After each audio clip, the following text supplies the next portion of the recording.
नागा साधु भारतीय संस्कृति के सबसे पुराने और रहस्यमय अंग हैं।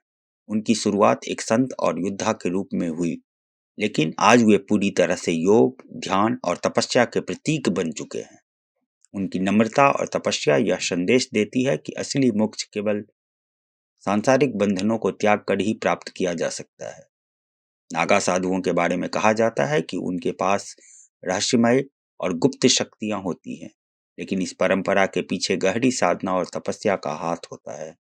विद्या में पारंगत होते हैं। यह विद्या उन्हें प्राकृतिक शक्तियों पर नियंत्रण पाने में मदद करती है।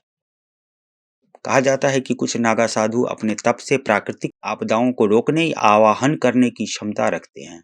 नागा साधु का आशीर्वाद जीवन में सफलता दिला सकता है, जबकि उनका श्राप विनाशकारी भी हो सकता है। भूत प्रेत को नियंत्रित करना नागा साधु की साधना इतनी शक्तिशाली होती है कि वे नकारात्मक ऊर्जा और आत्माओं को नियंत्रित कर सकते हैं।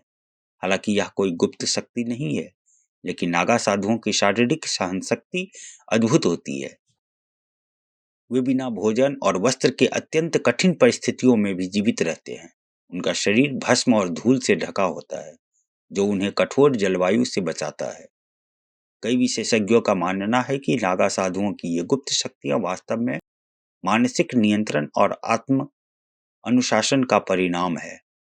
नागा साधु अपनी इंद्रियों और मन पर ऐसा नियंत्रण रखते हैं कि वे असंभव लगने वाले कार्य भी कर पाते हैं। नागा साधुओं की गुप्त शक्तियां असल में उनकी गहरी तपस्या, योग और ध्यान का परिणाम होती है।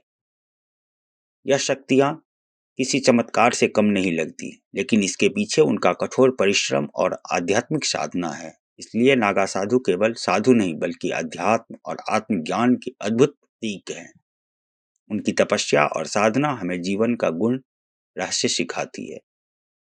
अगर आपको यह हमारी वीडियो पसंद आया हो तो इसे लाइक करें, यूट्यूब चैनल को कृपा करके सब्सक्राइब कर दें और कमेंट करके बताएं कि आपको नागा साधुओं की कौन सी बात सबसे रहस्यमय लगी।